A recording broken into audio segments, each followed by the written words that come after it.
Hello everybody, Tai Chi Twins here. My name is Jeremy Rorty. And I'm Joshua Rorty. If you've been watching our videos for a while, you'll realize that we've had a long time fascination with joint locks, ever since the beginning of our martial art careers. So in this episode, we're going to show you how to apply your joint locks to push hands, but then also how to apply your push hands concepts to doing joint locks.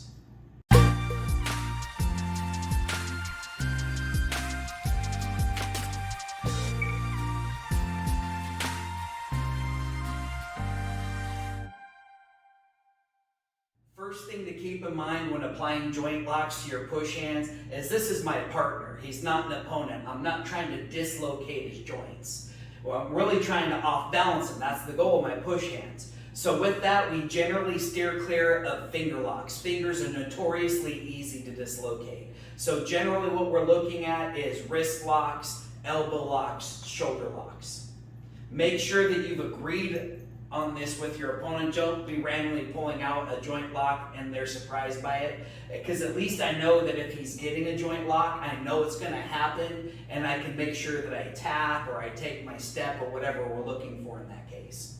We have a whole video of joint locks. You can go check all these out. It's a whole video series on all kinds of different joint locks. But we're mainly going to be talking about a couple that are really easy to get and you'll find very commonly in your push hands. This first one I'll talk about is the outside wrist lock. So if we're in our push hand stance, he's in his right foot forward. Generally, I will also have my right foot forward.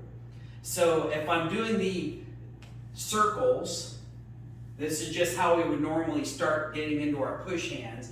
If I can catch the top of this wrist, notice this is the backhand. And if I can catch this wrist and then rotate it that way, I can make him step very easily with that front foot. Remember, the direction we're looking for in that push is to go perpendicular with my stance, and that outside wrist lock goes directly in that direction. So now applying that joint lock, outside wrist lock to the front hand, we're doing our push hands. If I manage to catch that, I can get him to lean. I'm not really going to get him to step unless I really wrench on that joint. He's really pushing that joint lock into my front foot, which gives me the ability to resist. But the bonus of this is when I do this, you can see how now I've broken his posture. So we might be doing our circle push hands. I grab this to break his posture. Now very easy to push there and make him take a step. So that's number one thing about joint locks in general, is I'm breaking his skeletal structure so that I can have more control over his entire body. One of the main benefits to how I caught this outside wrist lock is from here, very little movement until I get the joint lock. We're coming back to here again, I grab this hand, very little movement. The bigger that movement is, there's more of a chance for him to escape the lock before I get it locked in. And that's the deal. If he's going to escape, it's got to be before I get it locked. So then another very easy joint lock to get in this push hands is the arm bar. Again, it doesn't have to move very far. So we're in our push hands and he gets this push going here. I can get this redirection and then I push the arm bar again toward the open part of his stance, perpendicular. If I apply the joint lock to this arm, you notice it got him to lean, and I'm really going to have to get that to turn. But look, I can get this joint lock, his posture's broken, I can give him a push on that hip, and now all of a sudden he's kissing the wall. I can make him take that step just simply again, because I broke his posture. From the same thing, if I come over here, I might get the inside of his elbow. And now all I'm doing is I'm pulling this arm, and I'm pushing his elbow, again, perpendicular to that stance, which is going to make him take a step. On this side, same thing. I might come over here and I'm getting to lean and I can give him a little push with my elbow, and now there's the step. Now on the other side of that, I could actually catch this joint lock from here. You notice that what I did from the circles again is I pushed this hand past, this hand snuck in behind the elbow, and now I can pull it again toward that open part of his stance, perpendicular to the way he's standing. With the arm bar, the one thing I would want to point out, if I'm looking for more leverage to get him to step, which is definitely what I'm looking for, closer to the shoulder is going to give me a longer lever on this arm. If I'm looking for more pain compliance, I'm going to be closer to that elbow, because now I'm starting to get that elbow to bend. Just to show you this from another angle, I had him switch his stance. So now we have our left foot forward. So like for instance, when I catch this armbar, I could catch it with my forearm, I could catch it with my hand. But here's where I'm going to be pulling. My hip is going to be sitting back. So I'm not pulling with my arm, it's my hip and my shoulders sit back, and that's what got him to step. Very little effort on my part. Again, the closer I am to the elbow for this, the more pain I have on his joint. So I do have to be careful of that. But of course, if he's a good partner, he realizes I'm going for this, you see how he tapped because he felt that I had that joint lock. So depending on what we agreed on with these joint locks, it's either I take a step or if he taps, I've now won that push hands. Outside of using joint locks to control his center of balance, I can also use joint locks to control his root to the ground. Now from our previous push hands video, we talk about the root being his ability to send his weight and his energy down through his feet into the ground like tree roots. So one way I can do this is with an arm bar. We might be in here and I catch a hold of him with two hands. In this case, I can lift up with my elbow. Look at what happened to his balance. All I'm doing is I'm pushing down his hand while I'm lifting his elbow up, so it doesn't take me a lot of power to get there. Even if I can't get a hold with two hands, maybe we're in here doing our push hands, I could catch with one hand, this other hand could come up with a forearm. Now what I'm focusing on is this inch below the elbow, and if I can use the bony part of my arm, I push down, I lift up, that gets his body weight to come up. Now I'm not going to off-balance him that way and move his feet, but I can remove his roots from the ground and then push him. Now he doesn't have anything to hold himself back from. I can also be tricky because as I push up, he's going to try to send his energy down. So now I just change to that down and turn for a pull. And now I just got the previous wrist lock that he was just showing you. The other way is I can then try to increase his root to the ground. So maybe we're coming in here, he gets a push on me, I turn and I push this joint lock straight down to the ground. Now notice when I let go, where did his body weight go? So I could either then push down, and when I let go, I can add a push to send him back. I use my joint lock to affect his root, or he pushes into me, I catch it, I push down, and then I can twist. I could change my down to a pull. And in that case, again, I just used the joint lock to set up my off-balancing. I controlled his root so that I could control his center. Now that we understand some of these basic joint locks and how they affect your partner's balance and root, let's go ahead and get in some exercises to help us find these. This first one's pretty basic. We both have our right foot forward and we're just doing these inside circles. And so the object is, from doing this inside circle, can I manage to grab that joint lock? Now I notice that when I grab this joint lock and I'm pulling here, I'm getting them to lean, but I'm not getting a step. So again, that's going to take that extra push to get that. We're coming back to our circles and I might grab this other hand. Okay, so here I can feel, okay, I've got him to step a little bit. I had a little bit of a pull with that joint lock and he steps. And so that can go back and forth. It's his turn now. And he's doing his circles and he's going to grab this outside wrist lock and he's going to make me take a step or lose my balance. Now what I'm feeling is it's right here, right where you see my hand coming over the top. That's the easiest point to grab the thumb. Even if I'm doing it on this side, as soon as my hand comes over the top, that's the easiest time to grab the thumb. Then it's just the turning of the hip and shoulder to apply the joint lock and get him to step. The other thing you'll notice about that is it's on the outside of the wrist. Now if I have both hands on the outside when we're doing this, I could grab this hand, I could grab this hand. If I've got this hand on the outside, this hand's on the inside, it's going to take a little bit more to get that joint lock. So I might be, if we're outside, inside, I might be focusing on getting that hand for my joint lock. So just understanding where my hand has to be to easily get that, and that's what this exercise is really good for. Now the next level, you can kind of decide on a different trigger. So in this case, we're not really trying to push hands. I'm not really trying to push him off balance. But what we're deciding is A, who's it? B, what joint lock are we doing? It's important when you're doing this kind of training that your partner knows what the joint lock is so they know how to prepare themselves and not get injured. And then C, the third thing is what's the trigger that he's going to use to be able to get the joint lock. So in this case, to give you an example, you're going to do an outside wrist lock, and the trigger is I'm going to touch your chest and give you a push. So now we come into our push hands, which we could either be doing our circle, we could be doing this basic push hands pattern, we could be doing this basic push hands pattern. Whichever one we're doing, eventually I'm going to touch his chest. Notice I touched him. I might be pushing a little bit. I'm not really trying to off-balance him. I'm trying to give him a joint lock that he can grab. So he got it. Now he's going to go ahead and try to apply it. I know it's coming, so I know how to protect myself. He felt he was going the wrong direction against my stance, so he locked me up and pushed me with my stance. So we could even apply something else. For instance, now let's change it up. I'm going to do an arm bar, and I'm going to trigger the arm bar off of you grabbing my wrist.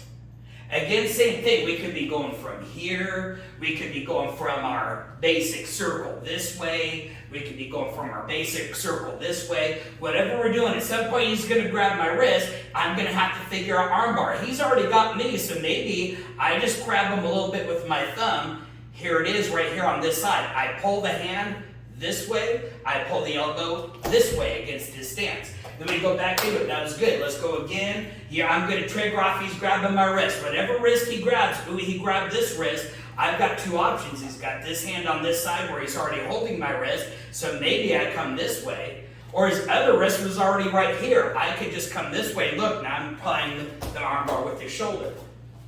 Again, he understood, though, the key was he had to grab my wrist. And he also understood that I was going to be doing an arm bar so he could make sure he protected himself with it.